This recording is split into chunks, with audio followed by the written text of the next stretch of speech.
All right, let's go ahead and get started. The recording is on. Thank you.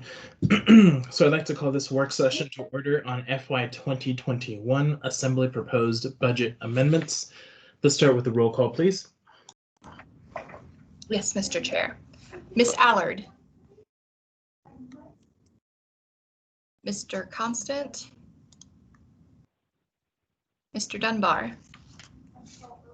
Here. Ms. Kennedy. Here. Ms. LaFrance. Here. Mr. Peterson. Present. Mr. Presverdia. Mr. Rivera. Present. Mr. Weddleton. Here. And Ms. Zalatel. Here. All right, thank you.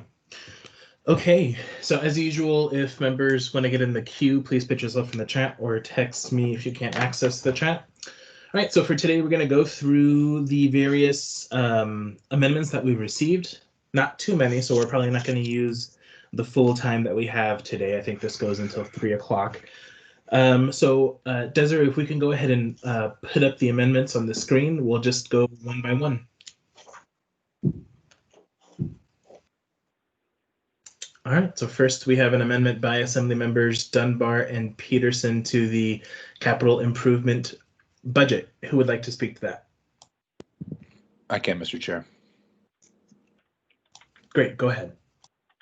Thank you. I think I previewed this in a prior work session, but this is something that I've been working with the Chief of Police, Chief Dahl, on.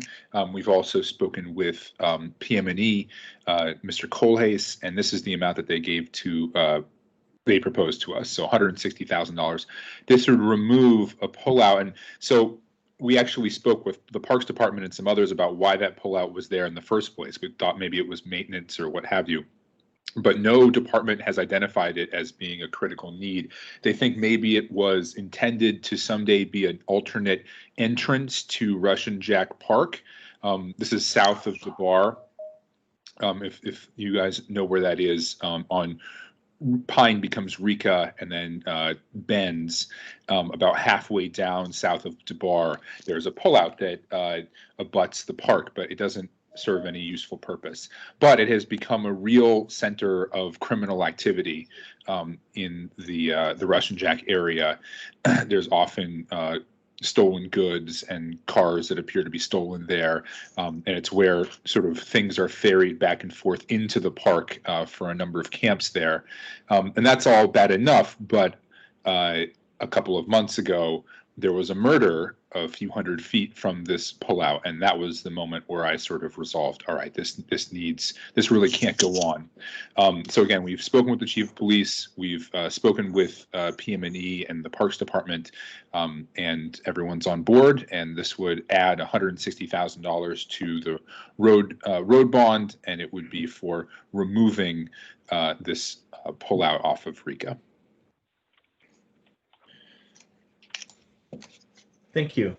Just want to note for the record, we've been joined by Ms. Allard and Mr. Constant.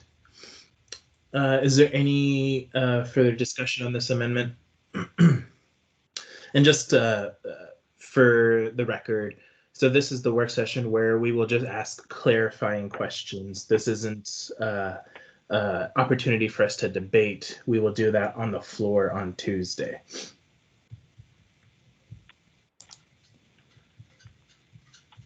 I'm happy to answer any questions if I can. All right, not seeing any questions. Thank you so much, Mr. Dunbar. We'll move on to the next one.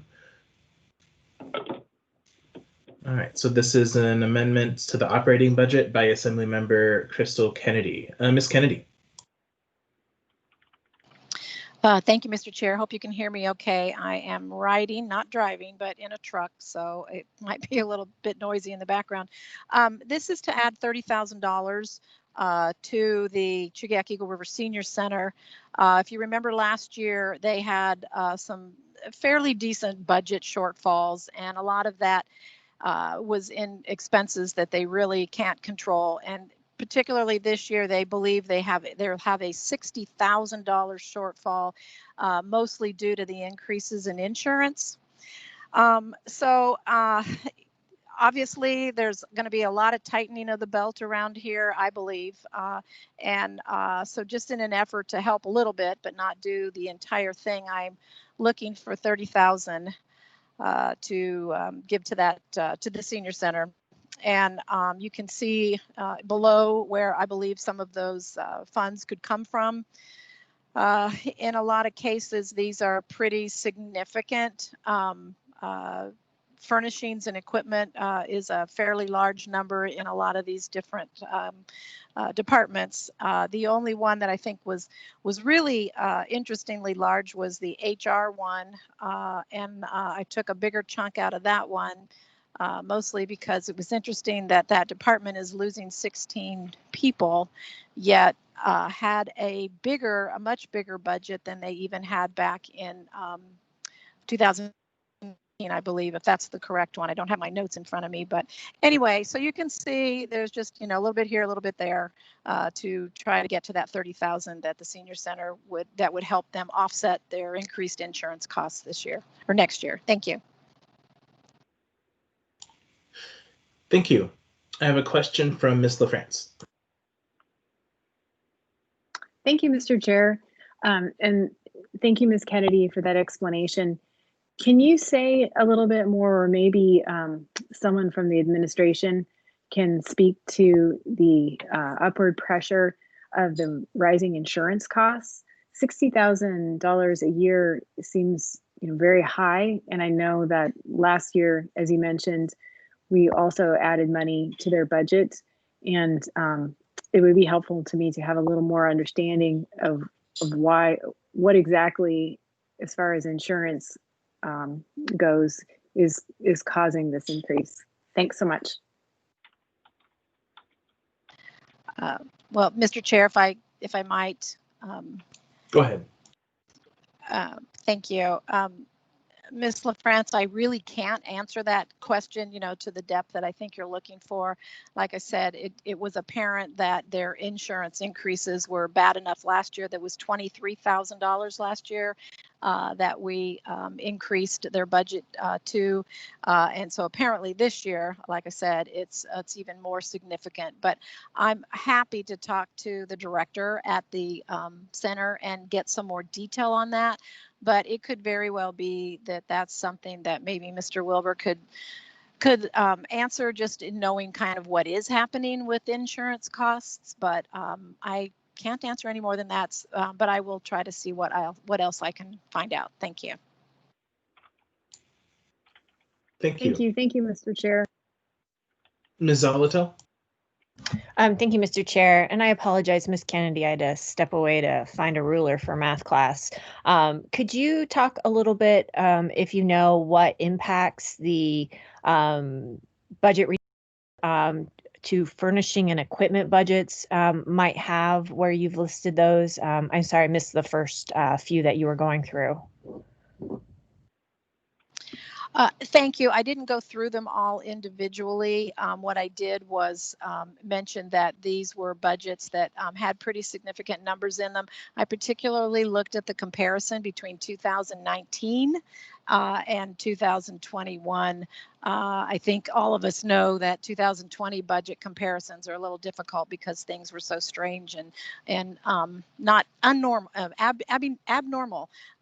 this year. So anyway, I can't speak to specifically what those departments would have to forego. And I'm sure that I will be hearing more from some of those departments.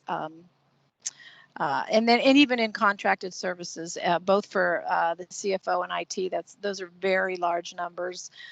So that's why I took from those. So thank you. Thank you. Thank you.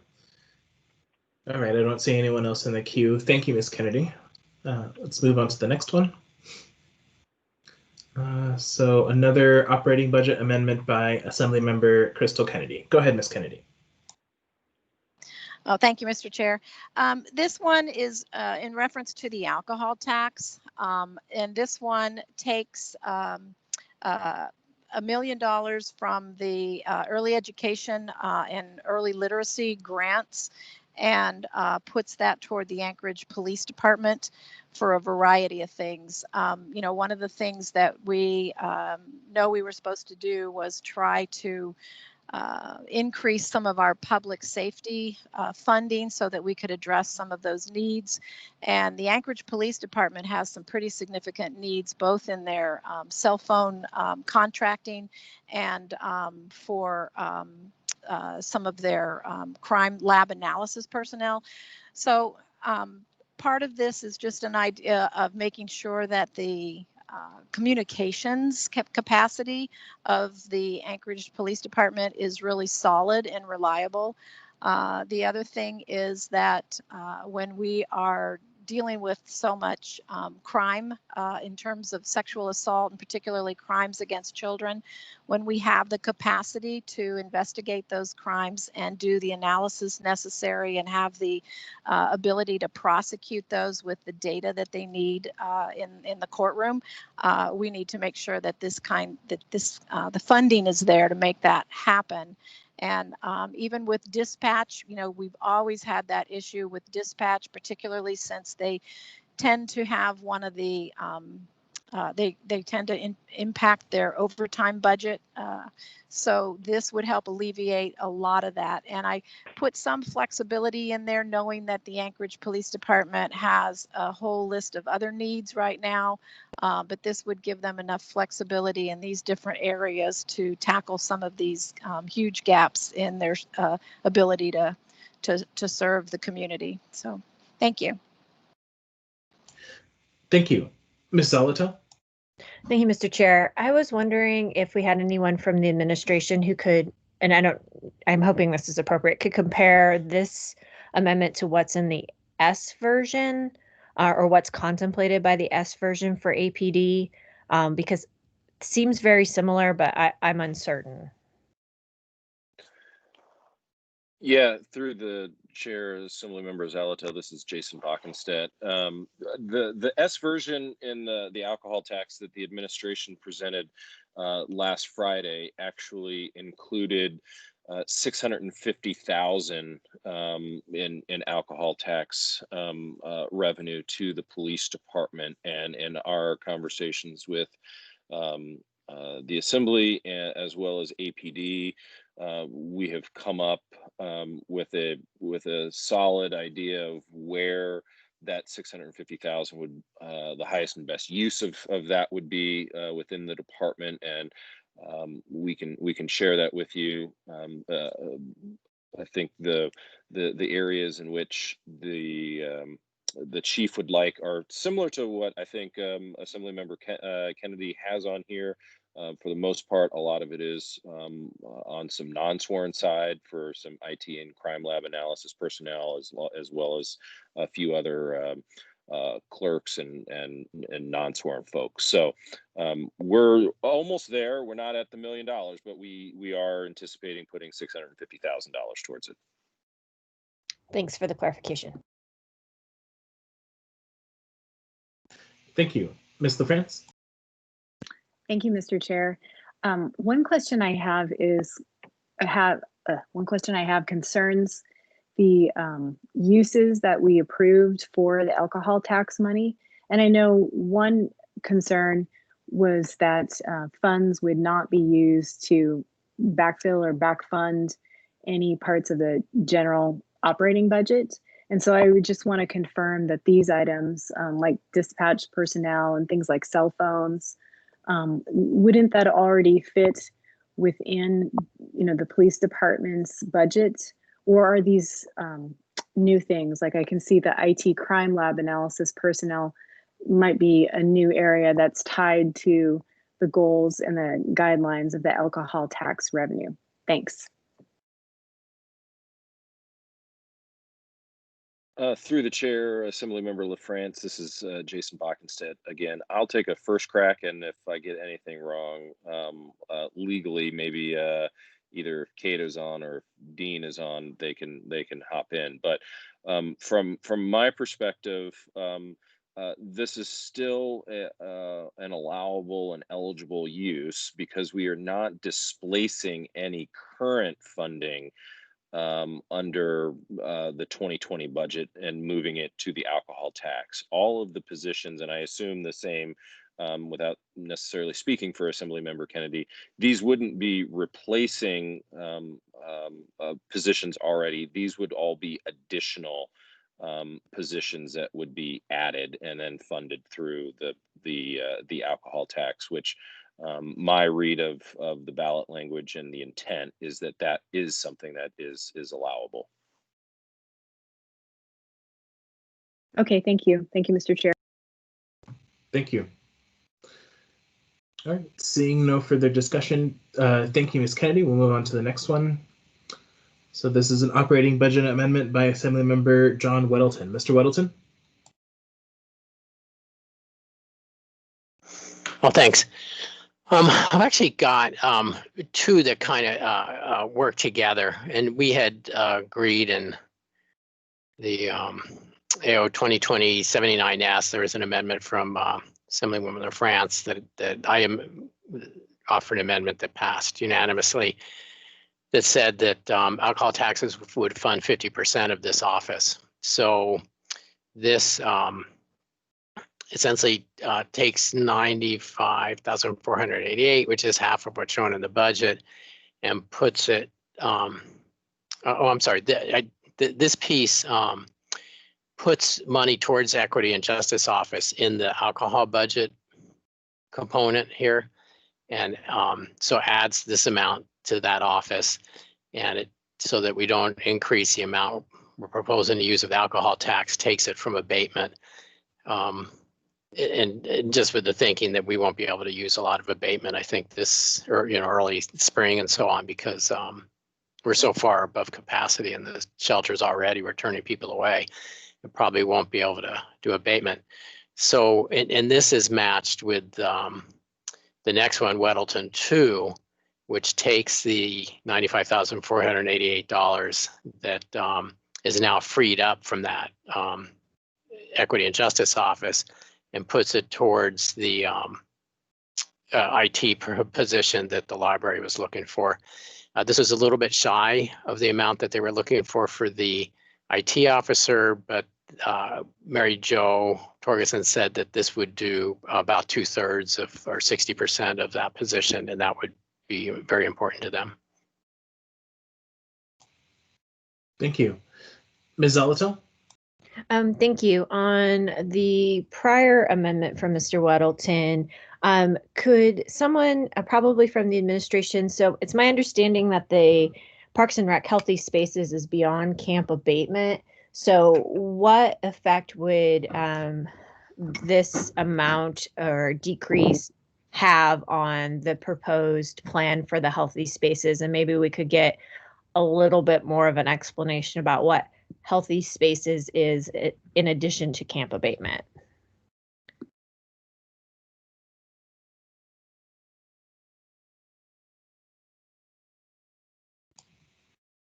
Who from the administration can speak to that? I'm not 100% sure if either Bill or Lance might be the better ones than me to talk specifically about the healthy spaces, but or either one of them on. Yeah, Mr. Chairman, thank you, Jason. Mr. Chairman, this is Lance Wilbur. I'm gonna have to talk to Josh Duran at Parks and Recreation about the idea that to decrease the healthy spaces, their ability to actually deliver the full amount of the alcohol tax money in 2021. So I think I understand the request, Mr. Weddleton. So if they do not have the capacity and then those alcohol tax resources are not spent in 21, I just need to verify with him.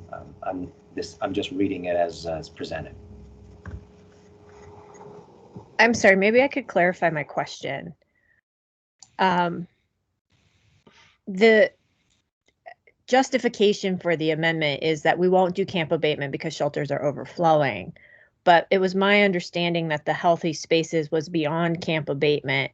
So the question is, does this have a substantial effect to that operation or not, to do a reduction of $95,000 to the overall $700,000 proposed budget?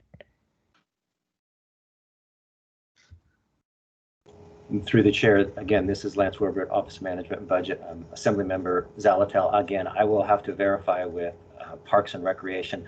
The $700,000 estimate that we got from Parks and Recreation included more than abatement. It included storage. And so I just want to verify their schedule for delivery, and then I can give you a better answer. Thank you. Thank you. All right, not seeing anyone else in the queue. Let's move on to the next amendment.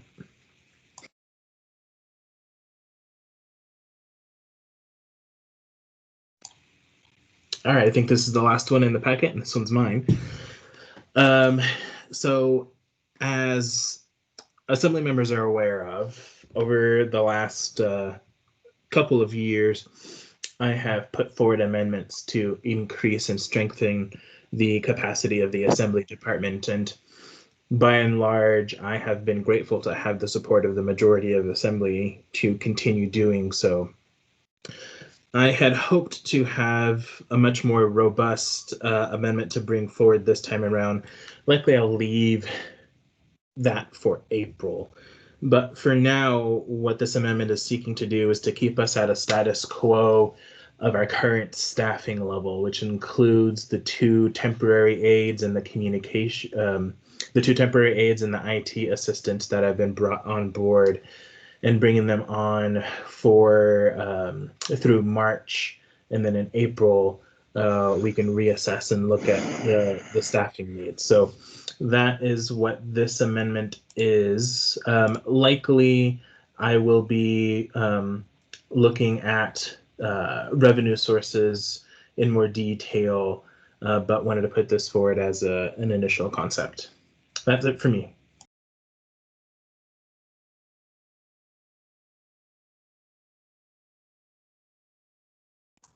I might speak on this, Mr. Chair. Go ahead.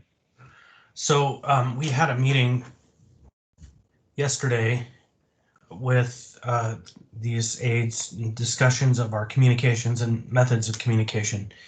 And for my part, I think it would be really great to keep them on past the year, because there are a number of efforts to help educate and provide better information to the public on how to engage with the Assembly and its government processes, and these folks may in fact be critical to that.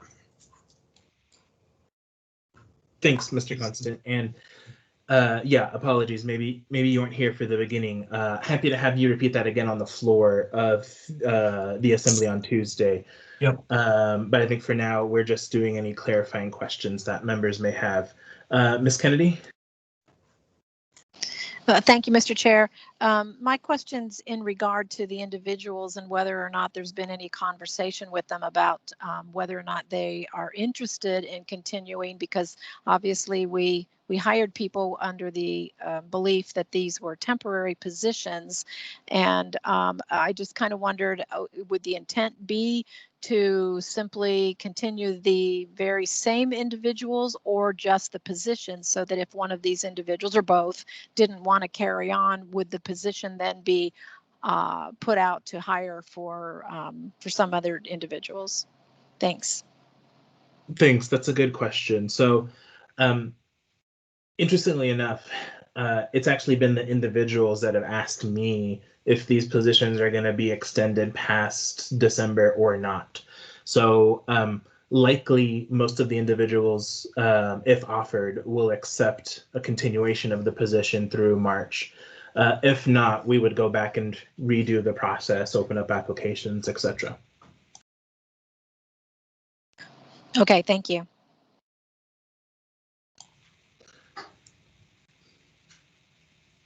All right, not seeing any other questions. That is it for our amendments. We don't have many this year. Mr. Peterson? Thank you, Mr. Chairman. Could we go back up to the amendment, the $1 million one that was cut from preschool? Thank you. And so my question is, so were we planning to use this $1 million for the preschools, or I think it was 2.5 million? Was that going to be in-person preschool classes, which is typically how they're done? Or were we going to switch those over to virtual?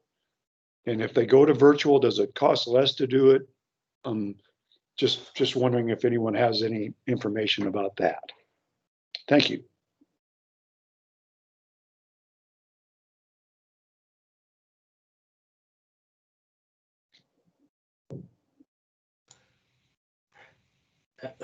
Who would be able to respond to Mr. Peterson's question?